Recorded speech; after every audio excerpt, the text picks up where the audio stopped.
Let's make collagen-rich bone broth for your dogs. Knuckle bones and water. No seasoning. Water to cover the bones and bring it to boil.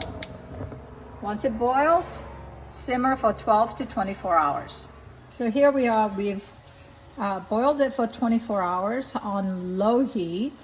It was just a simmering, and it's now cooled down. So we're going to remove the fat from the top and the bone.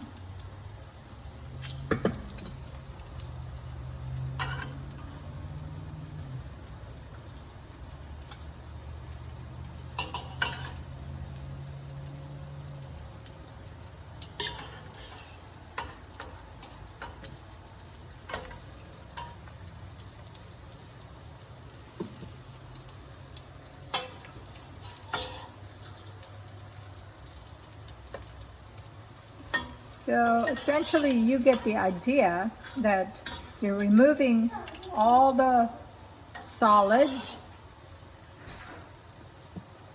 along with the fat that's on the top, and you're going to store this portion, the white murky part of the broth. I generally store it in a plastic container, and it's good for about 7 days. So good luck, and God bless, and it works well for our family.